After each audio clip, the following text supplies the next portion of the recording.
My fiancé texted, "I met with a lawyer to see how your inheritance works after we're married." I replied, "Smart." Then I called my dad, explained the situation, and had myself temporarily written out of the will.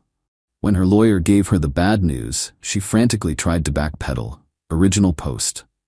I, 29 male, got engaged to Jessica, 27, 8 months ago. We'd been dating for 3 years, living together for the last year and a half. Everything seemed pretty solid. We split bills, had similar life goals, the whole package. My family liked her, her family liked me. Wedding was set for next spring. Here's what you need to know. My dad owns a successful plumbing business. Nothing crazy like tech money, but he's done well. Built it from nothing over 35 years. My grandfather also left some properties when he passed 5 years ago. Combined with my parents' savings and investments, there's probably about $2.8 million in assets. I have one younger sister, so eventually that gets split. Jessica knew about the business and that my family was comfortable. I never hid it, but I also never flaunted it. I work as a project manager at a construction firm, decent salary, nothing spectacular. We lived within our means. Last Tuesday, I was at work when I got this text from Jessica. "Hey babe, had a really productive lunch meeting with a lawyer today. Wanted to understand how inheritance laws work in our state after marriage. Super interesting stuff. We should probably discuss estate planning soon." I stared at that text for a good minute. She went to see a lawyer about my family's money. Without mentioning it to me first, I texted back, "Smart." Then I called my dad. "Hey dad, need to talk to you about something. Jessica just texted that she met with a lawyer about how inheritance works after marriage." Long pause. "I see," he said. "What do you want to do? Can you write me out temporarily? Just until I figure this out? Come by the office after work." That evening, Dad had already called his lawyer. Within 48 hours, I was completely removed from the will. Everything would go to my sister Megan if something happened to my parents. The lawyer made it airtight but reversible. Meanwhile, Jessica came home that Tuesday night, all chatty about wedding centerpieces.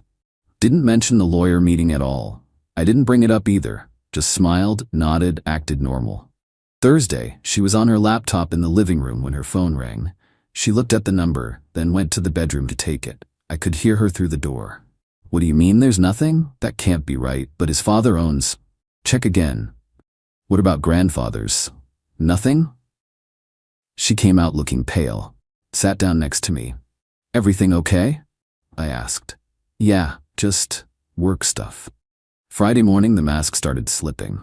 "Hey, we should really talk about getting a prenup," she said over breakfast. "Sure. What brought this on?" "Just thinking about our future, making sure we're both protected." "Protected from what?" She fumbled with her coffee mug. Just general protection."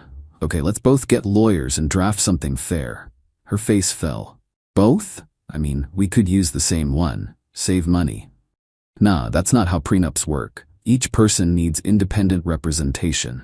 She dropped it, but I could see the wheels turning. Update 1.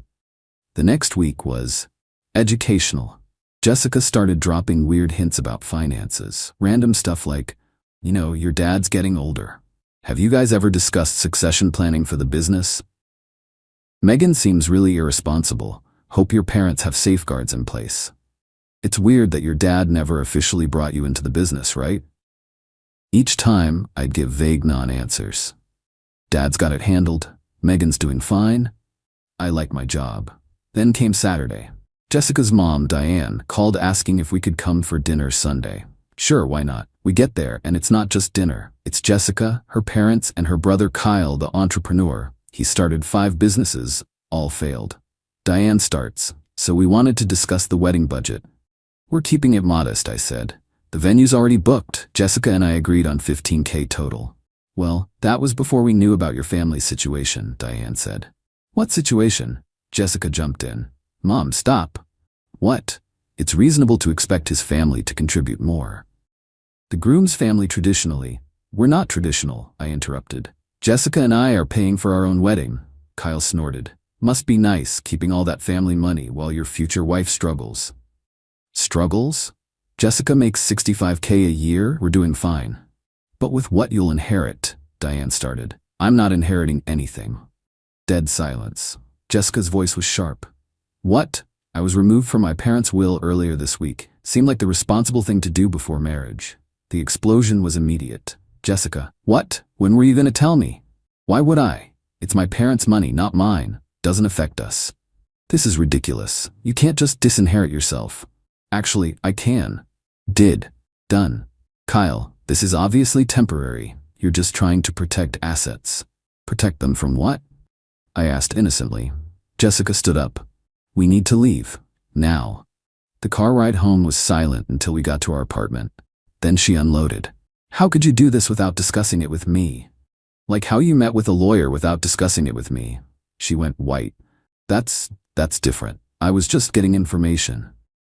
Information about money that isn't yours and might never be mine. Why would you need that information, Jess? For planning. Our future. Our future based on my parents dying? That's not. I didn't. You literally went to a lawyer to find out how much of my family's money you'd be entitled to. That's morbid as hell. She started crying. I just wanted to make sure we were secure. We are secure. We both have jobs. We have savings. What we apparently don't have is trust. She went to stay with her friend Amy that night. Update 2. Jessica came back Sunday afternoon with what I call the full court press. First, tears and apologies. I'm so sorry. I see how it looked bad. I just got scared about our future. Amy's husband left her with nothing in the divorce and I panicked. Amy's husband was a gambling addict who emptied their accounts. I don't gamble. I know, I'm being silly. Then, love bombing. Cooked my favorite meals all week. Kept telling me how much she loved me. Lots of physical affection. Kept mentioning how good we were together, how this was just a bump in the road. Wednesday, she hit me with, I've been thinking. You're right, the prenup is smart. Let's both get lawyers and do this properly. But you should get back in your parents' will. It's not fair to Megan to handle everything alone someday. Dad's decision, not mine anymore. But you could talk to him. Why would I? Thursday, her mom started texting me. Long guilt trips about how Jessica was devastated. How could I not trust my future wife? How marriage meant sharing everything. I didn't respond. Friday was when it got interesting. Jessica's laptop was open on the couch when she went to shower. A Facebook message popped up from Kyle. Did you try the emotional angle? Dad says if that doesn't work, maybe postpone the wedding until you can figure out the inheritance situation. I snapped a quick photo with my phone. When Jessica came out, I was packing a bag. Where are you going? My parents' house for the weekend. Need some space to think. Think about what? Whether I want to marry someone who's treating me like a lottery ticket she's trying to cash in. She panicked. That's not what this is. Then what is it? Security is important to me. No, Jess, my family's money is important to you. There's a difference. I left. She called 23 times that weekend. Her mom called 8 times. Kyle texted once, you're making a huge mistake, bro. No, Kyle, I'm avoiding one. Update 3. Stayed at my parents' house through Monday. Dad and I had some good talks. Mom made her famous lasagna. Megan found the whole situation hilarious. So she basically pre-divorced you for money you don't even have? That's next level. Tuesday morning, I went back to the apartment while Jessica was at work. Started dividing things up. Not packing yet, just mentally cataloging what was mine, hers, ours. Found something interesting in her desk while looking for the lease agreement. A printed email exchange with the lawyer she'd met with. 3 emails. First one, 3 weeks before she met with him. I need to understand inheritance laws and marital property rights. My fiancé's family has substantial assets. His reply, happy to help. Our consultation can cover spousal rights to inherited assets, commingling concerns, and strategic planning. Her response, perfect. Also interested in what happens if there's no prenup versus a standard prenup. 3 weeks. She'd been planning this for 3 weeks before meeting him. I grabbed my phone and documented everything with photos. Jessica came home around 6, saw me in the living room with the lease agreement out. What's that for? Figuring out the penalty for breaking it. She sat down slowly. Don't do this, please. Jess, you consulted a lawyer about my inheritance 3 weeks before you actually met with him. This wasn't a spontaneous worry. This was planned. How did you? Doesn't matter. What matters is you've been strategizing about my family's money like it's already yours. It would be ours when we're married. No, inheritance is separate property unless commingled. Your lawyer should have told you that. She was quiet. Then he said there were ways around that. Ways around it? Wow. That's not what I meant.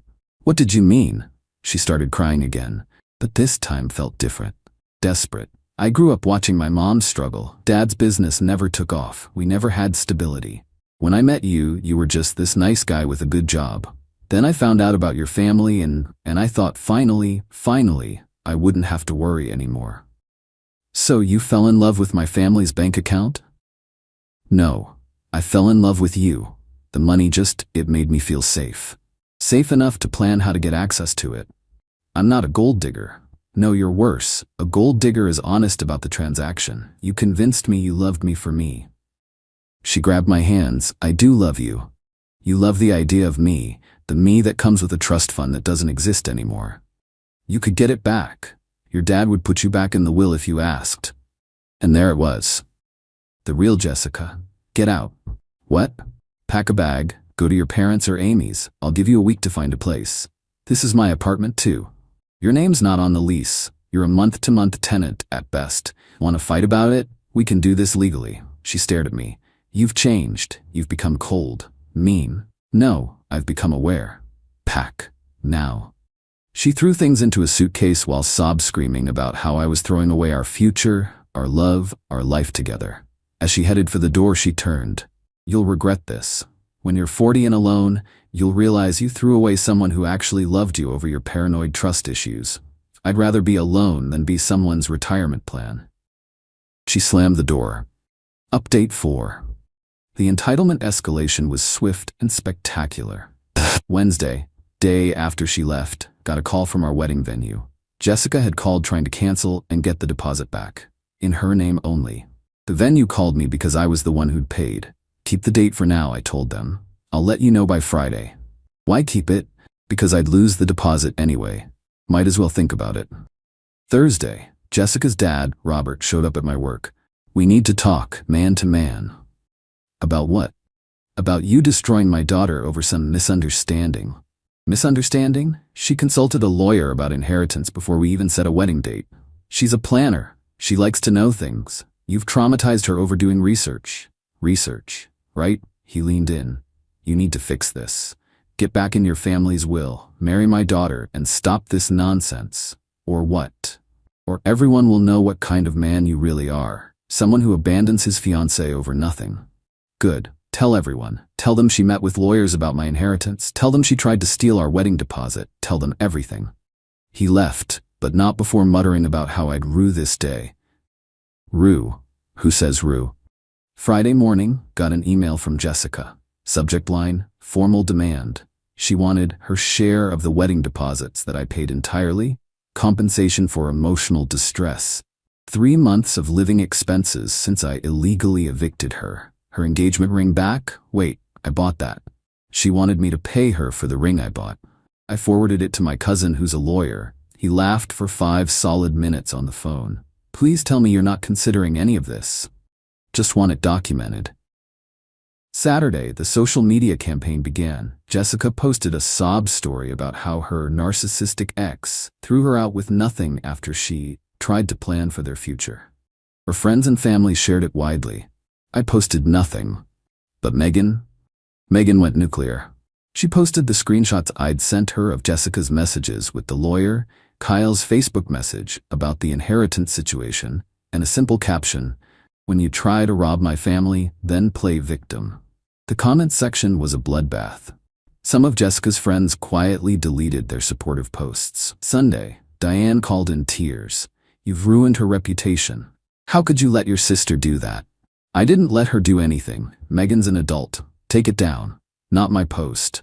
Then make her. Make a 26-year-old woman do something? You obviously don't know Megan. We'll sue for defamation. Truth is an absolute defense. Your daughter wrote those emails. She was just protecting herself. From what? My non-existent inheritance? Click. Monday, today as I write this, the piece de resistance. Jessica showed up at my apartment at 7 a.m. with a U-Haul and 3 guys. Told them I was her abusive ex and she needed to get her things while I was at work. Except I work from home on Mondays now. Post-COVID schedule. I opened the door to find her directing these movers toward my furniture. "That couch is mine," she was saying. "I have the receipt that says otherwise," I said. The movers froze. They wanted no part of this. Jessica went white. "You're supposed to be at work."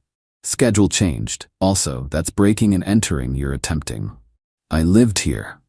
"Lived. Past tense. You have no legal right to be here now." The movers were already backing away. The lead guy said, "Ma'am, we can't take anything without proof of ownership." "I'll show you proof." She actually tried to push past me into the apartment. I stepped aside, let her in, then called 911. "I need police assistance. My ex-fiancé is in my apartment, refusing to leave." Jessica's face was shocked. "Pikachu. You called the cops? You brought 3 strangers to steal my furniture." She ran out before they arrived, left the U-Haul running in the parking lot. The movers had to come back for it, apologizing profusely, gave them $20 each for their trouble. Final update. It's been 2 months now since the U-Haul incident. Here's where everyone landed.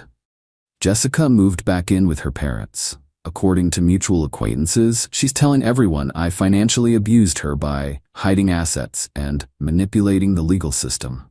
She's also apparently engaged again. Yeah. Already. Some guy she met on a dating app who treats her like the queen she is. I looked him up out of curiosity. He's 51, recently divorced, owns a car dealership. Good luck with that, buddy. Her family still occasionally sends nasty messages. I document everything but don't respond. My cousin says if they keep it up, we can file for harassment. Kyle tried to start rumors that I was mentally unstable and needed help, but nobody who actually knows me bought it. He's still living at home, working on business idea number 6, something about NFTs for pet photos. I'm sure that'll be the winner. The wedding venue? Turned out my buddy Trevor had been planning to propose to his girlfriend. Sold in the reservation at a discount. Went to their wedding last month. It was beautiful. Jessica wasn't invited but somehow found out and posted about how I was rubbing her face in it. I wasn't.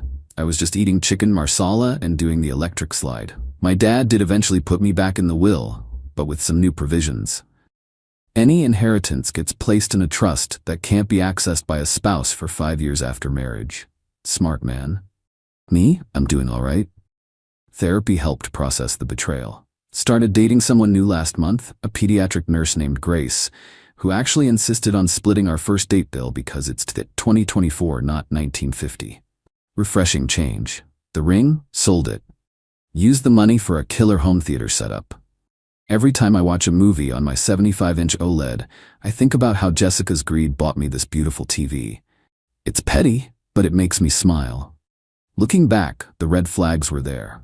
The way she'd make jokes about being a kept woman once we were married. How she suddenly became interested in my dad's business after we got engaged.